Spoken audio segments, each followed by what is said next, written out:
خلق الانسان علمہ البیان، اس نے انسان کو پیدا کیا۔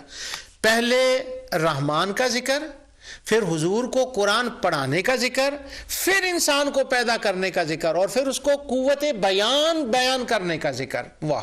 اس سے یہ اشارہ نکلتا ہے کہ یہ قرآن کا آنا، انسان کی تخلیق اور یہ جو بیان ہے، یہ صدقہ ہے مصطفیٰ علیہ السلام کا۔ اگر وہ نہ ہوتے تو نہ بیان ہوتا، نہ قرآن ہوتا، نہ انسان ہوتا۔ اور رحمان نے جو سارا کرم کیا ہے، یہ مصطفیٰ کے صدقے سے پیدا کرم فرمایا ہے۔ تو اس میں یہ اشارہ ہے۔ اب جب قرآن نازل ہوا تو نبی کریم صلی اللہ علیہ وسلم انتظار فرماتے کہ وحی آئے، اور جب وہ وحی آتی، واہ، تو شوق اتنا تھا، اللہ تعالیٰ سے محبت حضور کو، اور یہ جو آیات آتی تھیں، یہ جو صورتیں آتی تھیں، یہ تو محبوب کے خطوط تھے جو آقا کی طرف آتے تھے۔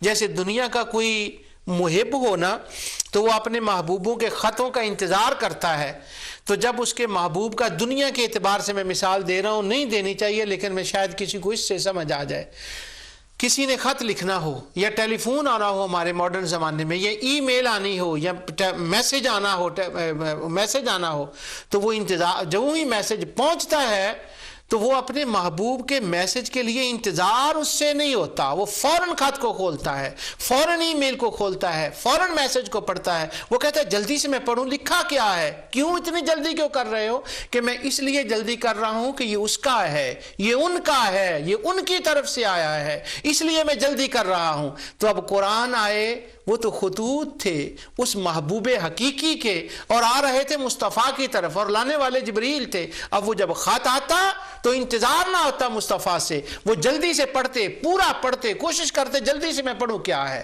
لیکن یہ اپنی جگہ محبت کا کمال تھا، لیکن چونکہ وہ جو جلدی کرنی تھی نا، وہ نبی کریم صلی اللہ علیہ وسلم پر شوق بھی تھا، لیکن ایک طبع، آپ کی طبع پر ایک وہ بات گراں بھی تھی کہ وہ جلدی جلدی کر رہے تھے۔ تو وہ اس محبوب خط بھیجنے والے نے حضرت جبرائیل کو حکم دیا کہ اب جب تو یہ وحی لے کر جا، تھوڑے مدثر کے بعد وحی لے کر جانا ہے تو یہ آیت لے کر جا۔ واہ! اللہ تعالیٰ نے سورہ قیامہ کے اندر اس کو بیان فرمایا، لا تحرک بہ لسانک لتعجل بہ۔ واہ! اے میرے حبیب، قرآن کو پڑھنے میں، یاد کرنے میں جلدی نہ کر، آہستہ لے۔ آہستہ کرنے کا ایک اپنا مزہ ہے، اس کا ایک اپنا لطف ہے۔ ہاں، باقی رہ گی یہ بات کہ تو یہ جانے کہ میں جلدی جلدی اس کو پڑھ کر جمع کر لوں، یاد کر لوں، تو اس کی فکر نہ کر۔ اِنَّ عَلَيْنَا جَمْعَهُ وَقُرْآنَ، اس کا بھیجنا بھی میرا کام ہے، اس کا سنانا بھی میرا کام ہے، اس کا سکھانا بھی میرا کام ہے، اس کا پڑھانا بھی میرا کام ہے، اور اس کا جمع کرنا اور تیرے دل کے اوپر اس کو جما دینا، ثبت کر دینا، یہ بھی میرا کام ہے، اور اس کی حفاظت کرنا یہ بھی میرا کام ہے۔ واہ!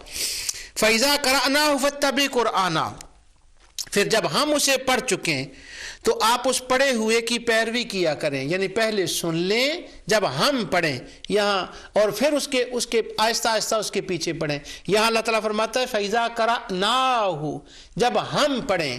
تو پڑھ کون رہا تھا حضور کے سامنے؟ پڑھ تو جبرائیل رہے تھے، مگر کہا یہ جا رہا ہے جب ہم پڑھیں۔ یہ ہم پڑھیں کا لوگوں کو سمجھ نہیں آئے گی اگر اس کو ملائیں نا الرحمن علم القرآن، تو معنی یہ نکلے گا جبرائیل تو ماض ایک وسیلہ تھا، جبرائیل علیہ السلام تو ایک وسیلے تھے، وہ تو ذریعے تھے، اصل پڑھنے والے جبرائیل نہیں تھے، اصل پڑھنے والا الرحمن تھا، اور حضور ڈائریکٹلی ان سے سن رہے تھے، یہ تو وسیلہ تھا۔ یہ حقیقت و مجاز کی جب میں نے بات کی تھی ان میں یہ آیات میں نے بتائی تھی، اس وقت اس کسی اور مفہوم میں تھی۔ تو اللہ تعالیٰ فرماتا ہے جمع کرنا، جب میں پڑھ لوں تو ہم پڑھ لیں تو اس کو پیچھے دہرایا کریں۔ ثم ان علینا بیانا، اور پھر ہمارا ذمہ ہے، ہماری رسپانسبلٹی ہے کہ ہم اس کو جو بیان کریں گے، سمجھائیں گے، وہ ہم کریں گے۔ اور سورہ اعلیٰ میں تو کمال ہو گیا، فرمایا سنقرئک فلا تنسیٰ، اگر تو اس لیے پڑھے کہ جلدی جلدی کہ کہیں بھول نہ جائے تو سن لے، ہم پڑھانے والے ہیں، سنقرئک فلا تنسیٰ۔ یہ زمانے کے لوگ ہیں کہ کسی کو پڑھائیں تو وہ بھول جاتا ہے، جب ہم تمہیں پڑھا رہے ہیں تو ایسا پڑھائیں گے کہ تو کبھی بھولے گا نہیں، الا ما شاء اللہ، مگر جو اللہ چاہے، کبھی عدم توجہ ہو جائے تو وہ الگ بات ہے۔ انہ یعلم الجہر وما یخفی، اللہ تعالیٰ ہر چیز کو جانتا ہے، جو ظاہر ہے اسے بھی جانتا ہے اور جو مخفی ہے اسے بھی جانتا ہے۔ معنی اس آیت کا اس کے ساتھ یہ ہے کہ جو تمہارے اندر کے جذبات ہیں خدا ان کو بھی جانتا ہے، اور جو تم بول رہے ہو تمہارے ذوق کو، شوق کو، حرکات کو وہ تک رہا ہے۔ یہ محبت کی بات ہے جو اللہ فرما رہا ہے۔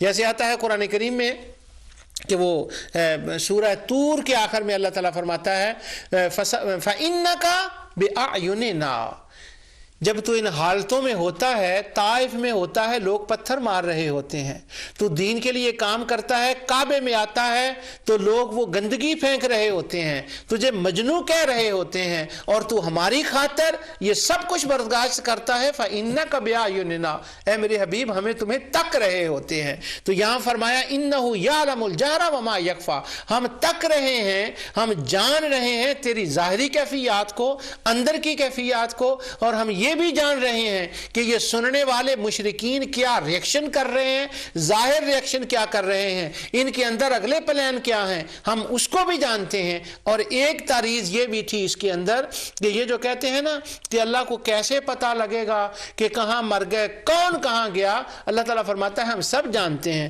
تو اس آیت کو جتنا بھی پھیلا لیں وہ بڑھتی چلی جائے گی، لیکن میں اس کو یہاں رکھنا چاہتا ہوں کہ اللہ تعالیٰ فرماتا ہے ہم تجھے پڑھائیں گے اور تو کبھی نہ بھولے گا، اور تیرے ذوق اور شوق کو ہم جانتے ہیں۔